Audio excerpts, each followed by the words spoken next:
Hello and welcome to another episode of What Do You Call It? Ho Ho Ho podcast. I'm your host, GB. I am in the Christmas spirits. It's what, less than a week now at the time recording until Christmas Day. So I'm excited. I finish work soon. So there's a big grin from ear to ear. But even though I just auditioned to be Santa Claus in my intro, I'm not going to talk about my Christmas plans or my Christmas spirit, but I'm sure you'll be able to enjoy my Christmas spirit during this interview. Who I am here to talk about is my guest today. He is the CEO of the Perfect Path Corporation, an up and coming star in British wrestling, the Perfectionist, Andre Williams. Andre, how you doing, mate? You all good? Yes, I am very good, and thank you. That was a hype intro. Thank you very much. I Thank you, very mate. much Thank you. appreciated that. Yeah, mate. Um, Good mood. But no, yeah, I am very good. I had a good end to the year when it came to some of my wrestling bits, so I'm kind of overall I'm in a pretty decent place, especially recently.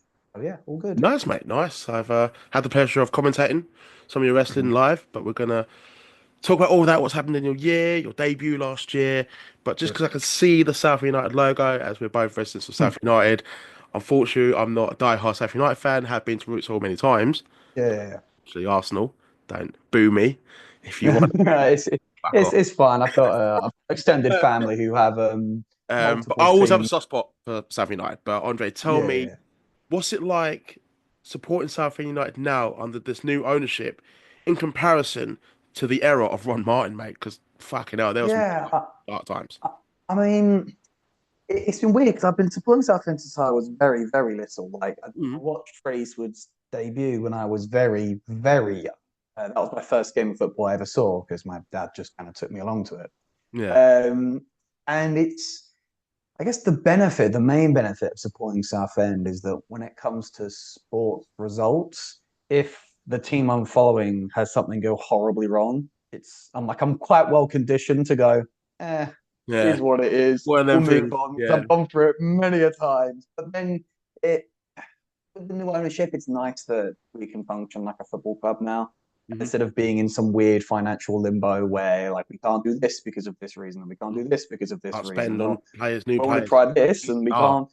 And Mr. Martin, something to do with not paying taxes and Hmm. something like that. And it's like it's nice that we can start to almost go back to normal in so Yeah. much as it's not, are we going to exist as a football club? It's more so, the normal football problem. Mm. Are we looking in this part of the season? Are we getting promoted, etc., etc.? Which we're to talk about, but for the longest time, it's like, it's Southend United going to exist at some Yeah. point? Like, are we going to be around? So It the was main scary for the takeaway from town. That's the thing.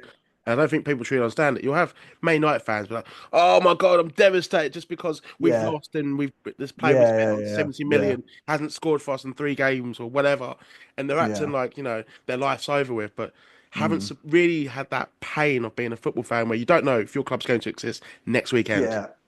Yeah, which isn't something I've had to experience before with Southend, but been Mm. pretty stable up until the last sort of couple of years. So I'm just happy we've turned over a new leaf, and hopefully the structure they've got in place with the consortium just means that um, the succession is sorted in years' time. That there's not going to be a massive financial No, issue if management changes, with it being a conglomerate and being lots of people. So yeah, overall, I am hopeful.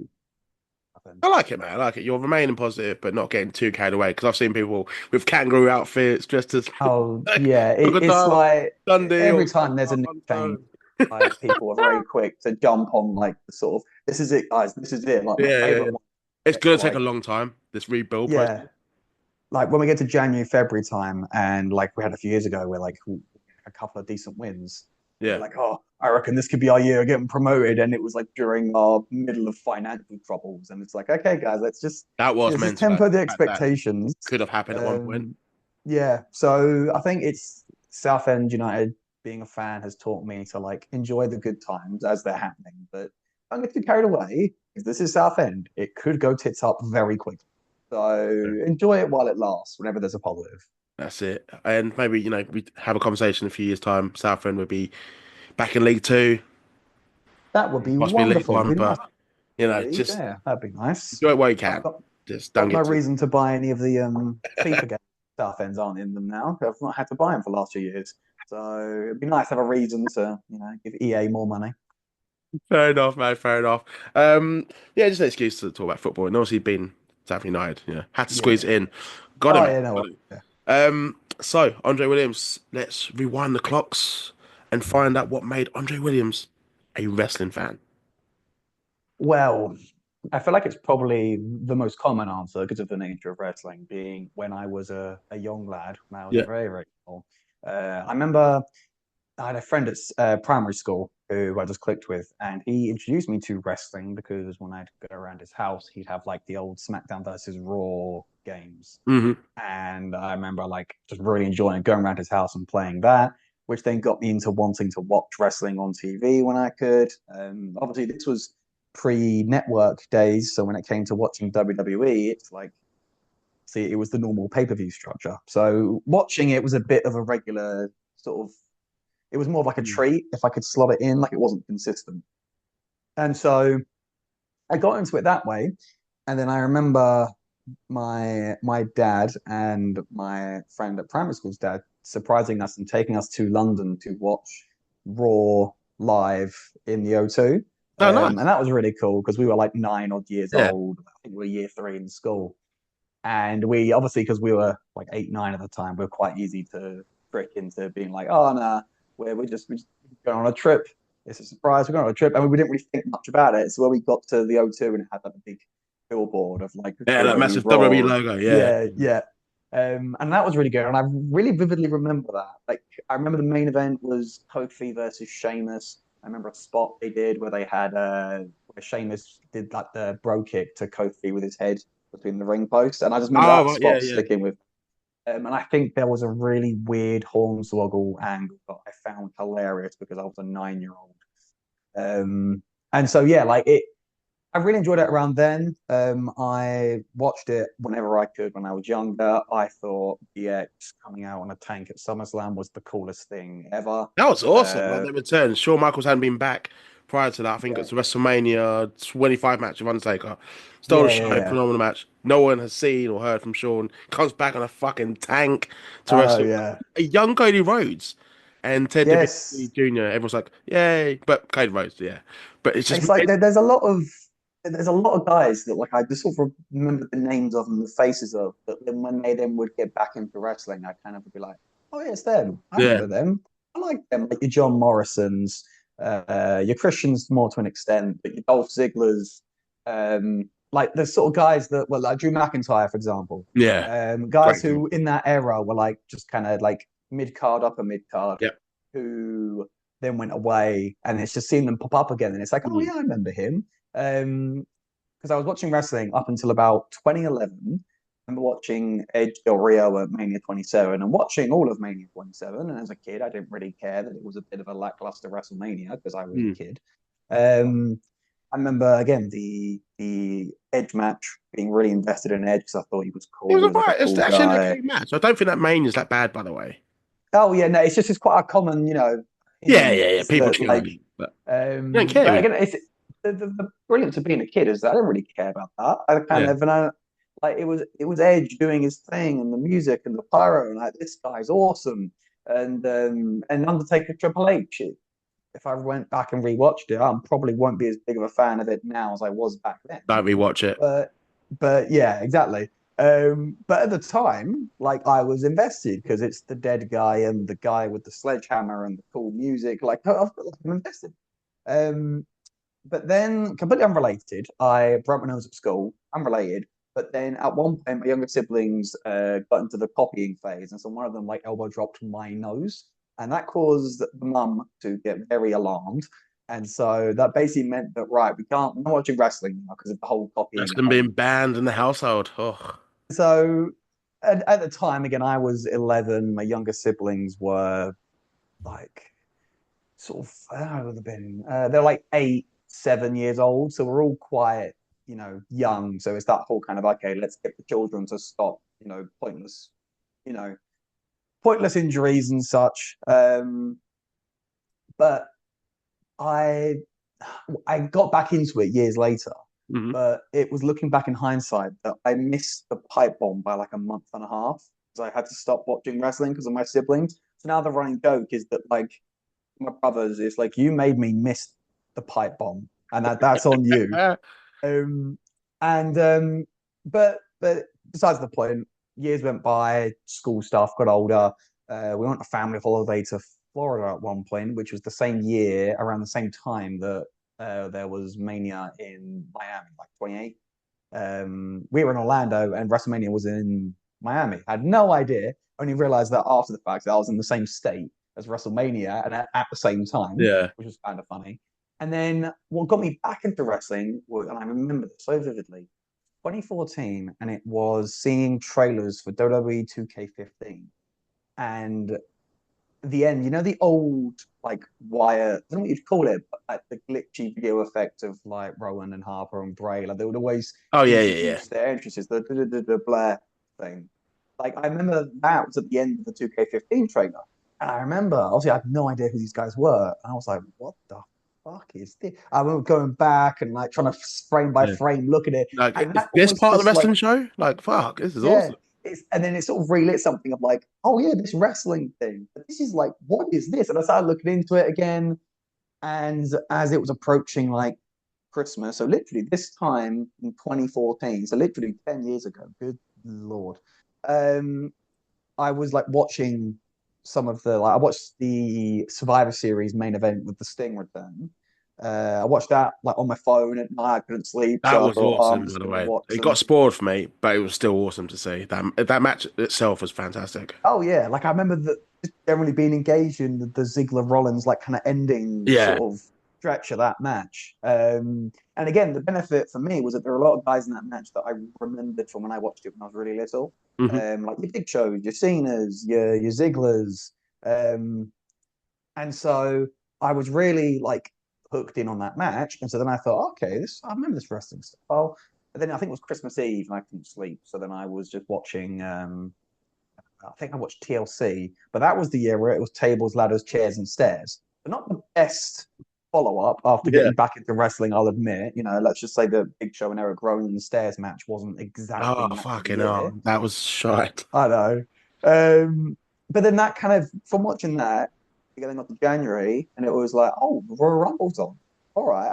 And I watched the Rumble after, I think it would have been school at this point. I watched the Rumble after school. Hmm. And that was, of course, the Roman Reigns one. And I get back into wrestling when WWE is set on this whole, you know, Roman's the good Yeah. guy with the The nifty big Shield dogs, my vest, yard, the and yeah. dog, and all that stuff.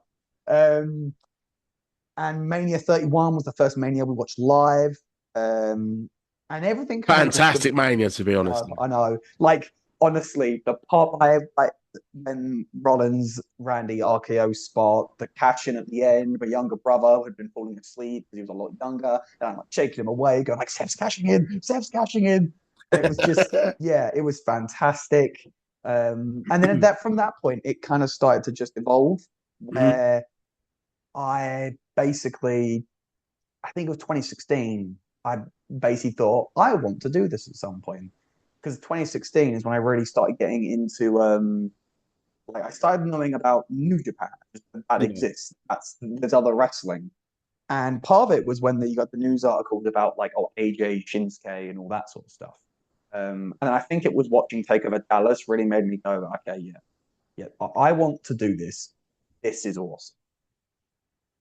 And then you've developed a love for it. So when you From did, that, basically, yeah. Like from that point on, it's sort of like 2016. It went from watching it to like, I want to do this because I'd yeah, as always opposed sort to of being a been into fan, theatre and it drama was stuff. previously like just yeah an interest, it started to Mm, become more of an interest, like mm. dedication, committing yourself, discovering more types of wrestling shows and brands, Yeah, yeah, yeah, different yeah. styles of wrestling. But Andre, when did you kind of come to that realization? I want to get in the ring. I want to at least try this and see how it goes. So yeah, I started looking into it sort of from sort of like mid 2016, just generally kind of looking into it, where I actually, funny enough, discovered DKW, Hmm. and they actually had obviously like an online presence, and so I looked into it, looked where it was. I am like 15 at this point, and obviously I can't drive, so I sort of almost have DKW on the back burner. I'm like, okay, I'll make a note of it, and when I get a car, which I knew I was going to do at the earliest point possible. I'll look into it and I'll drive there. But I can't do it right now, so I'll just file it away and I'll come back to it and I'll just try and keep myself fit and just lots of exercise and just I've naturally been sporty since I was young, so just I just keep those good habits in. Yeah. Um, and it was actually doing that, looking for stuff I could do in the meantime. So like I remember at one point I was involved with like a amateur dramatic society. As just something to slot in because I wasn't wrestling. Because it's like, okay, I like drama, Mm. theatre stuff. So I'll But just you can definitely incorporate that into wrestling, like promo exactly, thing you yeah. do, and yeah. And so I tried to get involved with that. It wasn't really my cup of tea because it was a bit too theatre. And I was just doing it because there wasn't wrestling that I Mm. could get into just yet. And then it was actually my dad who stumbled across, because I didn't use Facebook at all up to this point, but a closed Facebook group for wrestle force training. Yeah. And what I then didn't realize was that that training literally happens like 15 minutes from where I live. It Yeah. was right under my nose the whole time. So I was like, oh, okay. Is it Let's in get Rayleigh started with where they this. do Yeah, it's in the? Rayleigh. Oh, Yeah, yeah, yeah, yeah. yeah. I remember it was there. So it's not far from me at all. Again, I could walk it as well. So I then got into that. That was about a year before COVID. And so started training there. Had a couple of injuries here and there. Just sort of the lesson I learned early on was not pushing myself too fast. Like again, like I'm a young person, I don't need Mm. to rush and blitz through You're it. going to be full of energy, Um, mate. You're going to get carried away. exactly, Yeah. yeah, yeah. So though I did though that year get some good. I thought, yeah, that'd have been 2018 because COVID was 2019. I believe. I think I'm remembering that correctly. But yeah, I did a lot of training throughout that year. Had to have breaks of the injury, but got back into it, made some good progress. And the benefit of WrestleForce training was that I got a lot of just ring time, which was nice. Every session we had the ring available to use, Yeah. and that was nice, especially early on, like the novelty of like I'm in a ring. Mm. Um, so yeah, that's sort of how it started. Then COVID kicked off, which obviously meant that I basically lost a year of training I could have done and just developing. And then I got back to training with WrestleForce. We did a couple of sessions. Again, I had another little injury at some point through like just that early returning to wrestling period. But training was kind of happening every now and then whenever I could. But then I think at one point, we had a holiday as a Hmm. family and we came back and then WrestleForce had stopped training for a little while for a reason. I wasn't sure what it was, but they just had a little while, which is fine. And then I actually contacted Benny Nitro, who I know through some of the WrestleForce sessions, like he'd been there a few times. And I believe he does quite a few, shows for WrestleForce as well. So I contacted him and basically said, like, would you be able to introduce me to Lucas over at Dropkicks Wrestling? Yeah. And he sort of facilitated that, and then that basically started me over there with them, which allowed for a very consistent training sort of schedule, As which opposed really to helped me. stop, start, and then also you did have the Which, injury yeah, that you were plagued with. it's Did that not play in your yeah. mind a little bit in terms of, can I do this? Obviously you've overcome it. You are now a professional wrestler, but at the time when you were training on and off, were you close to giving up professional I wrestling? mean, yeah, that very thing was a difficulty Yeah. um, because of those injuries where Oh, you still there, mate? because of the stop-start nature of it, I hadn't had a like show, Hmm. which again makes sense because it's like of just the nature of COVID and returning and then finding that slot for me. But there was a time where I was really struggling just mentally with things in general, and where wrestling, me doing it was in question. Hmm. Obviously, there was an element of where, like, especially with the nature of wrestling, I know I'm not the only person, but when you've got like family that worry because of just the nature of wrestling, it's not ballet after all. Uh, Um, they're doing that because they and care and so, love, but yeah, exactly. And there's that element of it of understanding. But there was a point where I was like, am I even going to be doing this? But the benefit of the regular training with drop kicks meant that there was always like even smaller goals working towards, and even just getting small feedback regularly was no, that good. that makes sense. Yeah, that makes sense. And so, yeah, getting those feedback and that sort of being able to track my progress was good. And so that like, okay, I am getting somewhere with this and I can do this. Which then obviously led into last March where I had my first match, which was fantastic. Had lots Was of fun. that Destiny? So I had Yeah. Night of Wrestling. I think it was two that year. Yeah. I think that three was this year. Oh, was that the Night Wrestling DKW two was Academy the yeah. So that was the debut? Battle Royal um, match that I had, which you often get a lot of debuts in Battle Royals. Yeah, yeah. So It's a I had British thing, my isn't yeah. it? So I did my first match there. That was good fun. I had a few little moments in there. And then I had Destiny against Dave Burns. Yeah. That was Destiny last year. Um, and yeah, and that was my first singles, which went really well.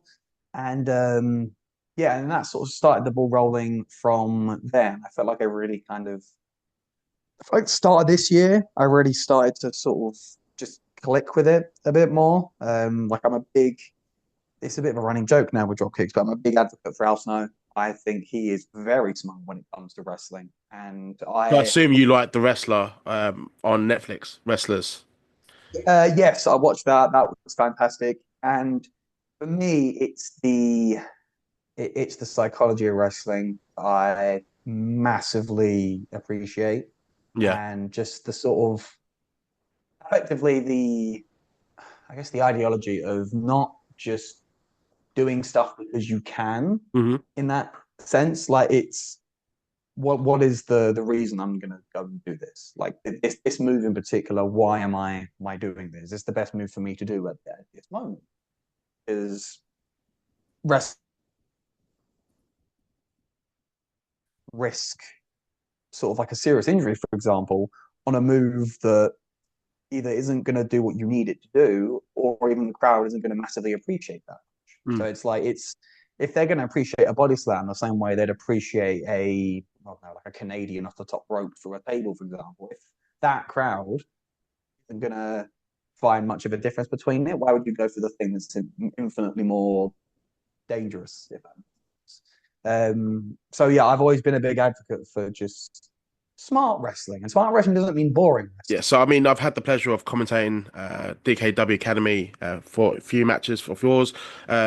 What is quite interesting what you said about smart wrestling. You had one Mm. that was they're both completely different to each other. The match that I commentated for, Isaac Mm. Blair, competitive, high flying, but Yeah. ground as well, stiff action, yeah, back and forth, back and forth. But then you had the Rockley story, the underdog story Yes. against Yes. Tom Edwards. No nonsense, Um, where fans were really rooting for you. You weren't Mm. a favourite going in, and there were some near falls, and it could have ended either way when you build up to it correctly, and that's what happened in that match.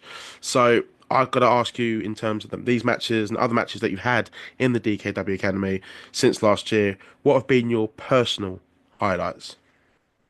I mean, I think for me it's the small little things that just click. Even just something as small as for a number of years I've been trying to get better with like springboard stuff. Like just Hmm. like even just like a simple springboard like tornado DDP. And so being able to, like, for example, in several matches, like hit that move, and each time it's landed well, it looks nice when I look back at it. Is just very satisfying just to see. Okay, it wasn't like a fluke. I did it well in the Isaac match, and then this match, and this match, Hmm. and this match. There's a way of tracking your progress. Um, the Isaac one I quite enjoyed because it was sort of the first time I got to really like always slow it down and was be more methodical with it, which was just nice because I didn't Yeah. really have a chance before that point to sort of work a match that way. Obviously, with Isaac being, he's just insane with the amount of flip doos he can pull out. So like having to naturally slow it down was a nice challenge of having to change things up the way I work, Yeah. and it helped because I just came back from America about 4 or 5 days before that match. So I was like Really? not out of shape, but like I was just sort of getting back into ring conditioning. So being able to come out with a bottle of water and just kind of throw Isaac out of the way and then go, right, let's have a quick drink of water. Okay, let's get back to it. Yeah. With a nice little break. But yeah, I am a fan of the sort of Rocky story, and I've known Tom Edwards for a while now, and Mm, like being able to tell that story was nice. Like just there is a fundamental thing in professional wrestling of just the small underdog versus the big, mm. slightly less polite man, and how that's David Goliath. There's a reason why that story is thousands of years It'll old. be It's just the forever staple told. of storytelling. It's a Yeah, staple of big storytelling. time. And so being in a position where that just organically happens is like that. That's been fantastic. He's Mm. yeah, I mean he's a great worker as well. And again, he is similar mindset in the smart wrestling. You're not gonna Mm. see him doing completely He unnecessary does. He's really good at risks. getting the crowd involved in his Yes, matches. and I mean, end of the day, it's what sets wrestling apart from other sort of live entertainment, I guess you could call it, that you could go and see, Hmm. where it's like the crowd are as much a part of it as the ref is, as the announcer, as the commentators, as the guys in the ring. You're all a part of it in that Hmm. sense, where like if you annoy the guy in the ring, he can just come out the ring and start having a shouting match with you. If Yeah. he feels someone's inclined to do something, you are a part of it. And so, yeah, I very much enjoyed those matches. Yeah, and I think this last stretch from when I got back from the States to sort of now, there's been some very fun matches and just feeling like, Mm. oh yeah, well, I'm Yeah, actually even pretty getting a good win at over this. Lucas Jackson. I know, yeah, that was, and again, that's someone that I've done matches before. Obviously, I faced him in Woodford before I went to the States in like Mm. April, and so like just the run of matches I've had has just been nice to really kind of almost feel a bit more legit in that sense. Like Yeah. almost just having those regular matches over a regular period. It's like, okay, no, I am legit in that sense, and I am a an indie wrestler. I am doing stuff. I've got several bookings. I'm Yeah. doing all even just the small things that you have But to even do like in the seeing wrestling yourself match business. graphics, people tagging Yes, you in like posts, tiny things like you that. on the podcast. Exactly, exactly. I know. This is obviously the peak of my career, honestly. Eh. Not the other stuff. Like wrestling big matches or anything. Nah, this is where it's all been building towards. Yeah, mate. Yeah, mate. That's what DKW Academy is for these days, to come on the podcast. But no, shout out to DKW Academy. I always give them Yes, as much praise as I can, and it comes from the heart. It does. It genuinely does. I love DKW Academy. I'm gonna proudly announce that I will be returning next year for commentary. nice, I was gonna do a post nice, about it, but I will actually announce on the podcast I will be back next year, so nice. you can see me commentate more. But Andre Williams, one more question for you. It's gonna be a fun one. Mm. Um, if you was to come back on the podcast, let's say a few years later. What in wrestling would you like to realistically have achieved in that time period? I think it's one that's been on my mind for a while. Actually, Hmm. it's basically I've had quite a challenging couple of years, just broadly speaking. I'm not going into massive details, but just life stuff, especially post COVID, young guy life stuff. Yep. And I've kind of learned the value of sort of what, and I'm still getting there with it, but what matters to me, and obviously wrestling. But I've the thing that I want to try and get out of wrestling is trying to make it a better industry in whatever way I can. Yeah. So obviously, again, it's everyone who is involved in wrestling knows. Obviously, there was the McMahon documentary, and you don't need to be explicitly told if you've seen it that the wrestling business can be quite shit. There can be a lot of bad things that can go on in it. And so for me, in a way, my motivation for wanting to like climb the ladder, as it were, progress in that industry is to get to high levels where I can then. And if, for example, my wrestling is staying as even small as the local Brit rest scene, if that's just where I get to. It's like, okay, this is my thing, Mm. and I'm going to try and make it the most positive it can be, even just in culture that you make in a promotion that you're at. But like again, with dropkicks, there's a fantastic culture with everyone there. Like it's fantastic. And so it's even if it was just dropkicks, if I was just in dropkick stuff and I didn't do any other promotion and I was dropkicks and that was all I'm doing, it's even just making that the best it can.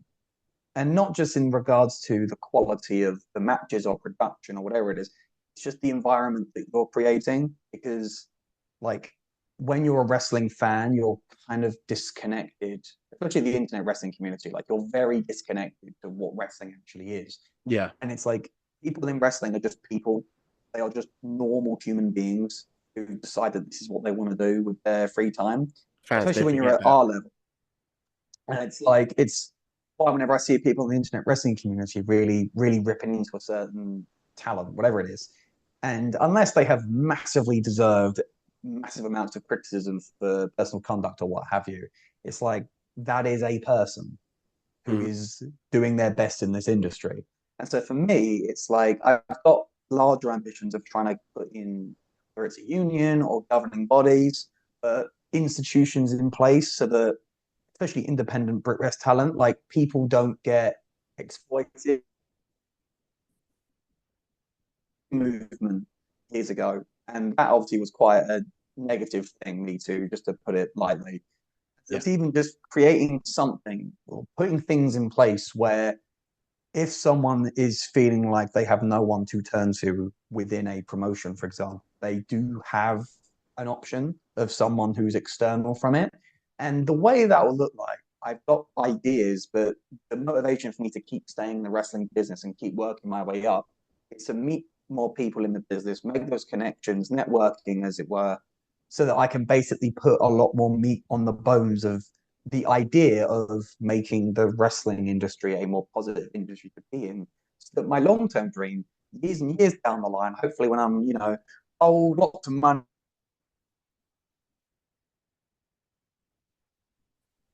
I can look at the next generation of wrestlers, like the sort of the young 17, 18, 19, 20 year olds getting into the business. And they won't know anything other than a positive wrestling business where people aren't exploiting people, yeah. and where almost like stuff like Me Too is like some distant thing of like, wait, wrestling was like that? It used to be like Yeah, that? When they like black come and white into a TV or business with something. Just nothing, yeah, yeah, like that's kind of my dream, I guess, even longer term than a couple of years, is that when I'm a lot older and I'm done taking bumps in the ring, is that there are young guys and girls coming into the business and we knowing it as a positive thing, where the negative elements of it are like well in the past as wrestling history, years and decades out. Kind of that's my motivation for that I keep going is if I keep going and climbing up, there's potentially a lot more people that I can positively help in the wrestling business, which both be fantastic, but can also have some darker elements to it. And I want to try and get rid of as many of the darker elements that are within my power to do so. I respect that, mate. I respect that. Quite a mature answer. It's looking out to help out your brother and sisters, and the wrestling it should be just a community, Hmm. not just a toxic community. But I completely understand you, man. Yeah, just got to ask, where can the listeners and if anyone does want to get in touch with you, that Hmm. want to speak to you further about your idea, where can Hmm. they find you on social media? So my main social media is on Andre Williams Wrestling. That's the main one. I try and keep it all Hmm. like to there. Um, there's a very likelihood that I might expand into other areas. I've been thinking about maybe a website for the Perfect Path Corporation, but we'll just see how things go. But as of right now, it's just Andre Williams Wrestling on Instagram is where you can contact me. If people have got ideas for, my ideas, then that would be fantastic. But yeah, if you want to see what I get up to with regards to wrestling, everything for me personally will be going there on Bill Williams Wrestling. Instagram. Awesome. Awesome, mate. I'll send the listeners to your social media handle, which I'll put in the description below, which is Nice. Thank you. going to be there along with mine. So if you can give me a follow, see what I've got lined up for next year, 2025. But as I've announced previously, I'll be back on commentary for the DKW Academy. Whoop, whoop, whoop. Give us both a follow, like this video, subscribe to the channel, and Merry fucking Christmas, everyone. Peace.